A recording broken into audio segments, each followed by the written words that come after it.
About trying to change what's happened over the last 3 matches this week. Well, we have our ways, of course, and sometimes you need to make the boys comfortable, and sometimes you need to make them uncomfortable. They're uncomfortable already because obviously they're disappointed with their last 3 games. See, so I told you he's unprofessional, didn't I?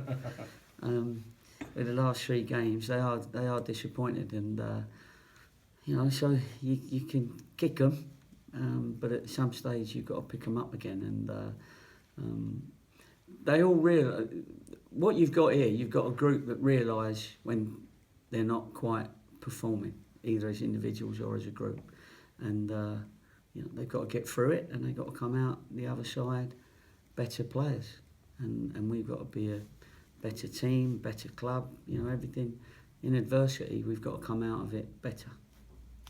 How open a discussion is that, and how much input do the players give you, and indeed how much do you ask for? Well, what we need to, my door's always open anyway, for anyone that wants to come in, and I'd like to think they're comfortable enough with me to come in and talk about their game if they need to, and they do. So that's good. Sometimes they have other little worries on their mind that we have to say, well, actually, there's nothing you can do about that in the 90 minutes that you're playing. So, play a good game, enjoy that, so at least you go and deal with whatever you got to deal with in a different frame of mind. That's really how we work it. There's no, I don't like using the words, but the rocket science. It's not really that. It's about man management. And it's about every team as a poor patch. We had a goodish patch where we had, 10, 11 games undefeated, didn't we? And a lot of them were against good teams, and a lot of them were in cups. Bolton, we even played well against Newcastle. We played well against Portsmouth. We had the Crew game. We had a real good spell where it was looking like we'd turn it around the corner. And then you go to places like, Cambridge and Colchester at home. We went to Cambridge. They had one player on fire on the day who was on fire the following week and the following week after that. And then Colchester have also put some good results together with what they were doing, and they slowed the game up. They wanted to take their time over everything. It was a bit of a boring game, if you like, because we didn't quite get it going and they didn't. And then they had the quality in the end. So. And then the Sutton game's the FA Cup, so everything's, 3 games, 3 defeats is disappointing, of course it is. And the number of goals, it was 2 threes and a 2, that's sort of not like us. So we've got to get back to basics, if you like, is another saying that I don't really like because it's used a lot. But anyway, that's what we've got to do, and hopefully we will come out on top in the end. You've got 2 games next 2 against sides within reach of you. Exeter season is a very odd affair, isn't it? Can't win at home and yet 6 wins away. Yeah, they've got to be doing something. We're going to have to look.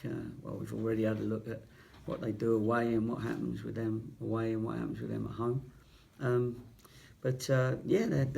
I like all the teams. We get enough information on the teams to know that they all can be good on occasions and they all can be bad on occasions. Sometimes very good, sometimes very bad. And that's the level that we're at. That is the level that we're at, and that's the players that we're at, because they are at this level because of being inconsistent. And eventually, we've got 27 games to go. We've still got time to become a little bit more consistent. Given Paul Tisdale's length of time at Exeter, does that give you any better background in terms of how they might approach it? Because the style hasn't changed much in his long stint at St James's, has it? Are you talking about the football or his clothes? He's done great, Paul Tisdale, hasn't he? To be there that long, to keep a team that's not necessarily putting lots of money in, to keep them competitive. He's produced players there. He's done a great job for that club, and I'm sure that they're not going to want to lose him. Of course, Steve Perriman's in the background. He works very hard.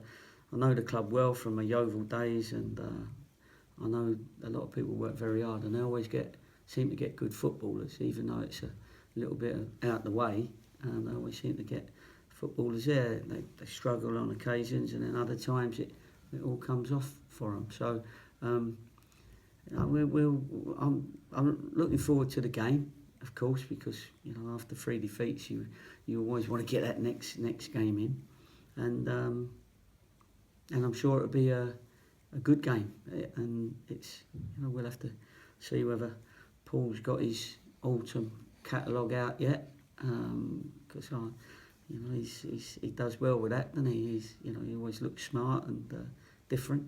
So I'm saying it in a positive as opposed to a negative. But yeah, if I wore some of them, I'd look like Bugsy Malone probably. Coming out of it, a bit like a villain. So he's a bit taller than me. He can get away with it. Daniel Wright said that there's almost some anger among the players at the moment that the last 3 results haven't been as you would want, and that's almost it's a question of harnessing that for Saturday. Have you seen that emotion in the players this week? Yeah, I have, because we've had a couple of sessions where I needed to see their fitness. So a few of them showed that they were not quite up to fitness. Some of them not understandable because they've been playing most games and training most days. Some a little bit understandable because they've come back from long injuries. We've had that. We've never seemed to be able to put out, and it's not an excuse, but we've never put out, but I'm going to say it anyway, a team that's sort of got 100% fitness. There's always been somebody coming back from a long injury and that. So if you go through all the players, which I'm not going to, but people can in their heads, we've missed a lot of people for quite a lot of time, and it hasn't given us that enough continuity that did so well for us last year. Last one from me. I think 5 games if you count the Colchester match until the window opens. Have you got to try and make sure you keep everybody on side, if I call it that, over that period? Despite the fact that January may be a time of movement in and out. Good question, because well done. I've never said that before with you two. It's a good question. It's a good question because, as you quite rightly allude to, obviously if you're telling people that they're not in your plans, they're not going to work very hard for you on a Saturday. But everyone's always in your plans until the day they're not. And so you can warn them. Some are motivated by warning them that they might not be here. Some of them won't be motivated by that, and they're the ones that probably won't be here, because you want the ones that can stand up and be counted in adversity when things are not going well. And really, I put a few things out there. You don't need the papers to jump on the bandwagon and that, from what I'm trying to motivate people with. But anyway, I understand the question, and it's the way of seeing who can get through it and who's a shrinking violet.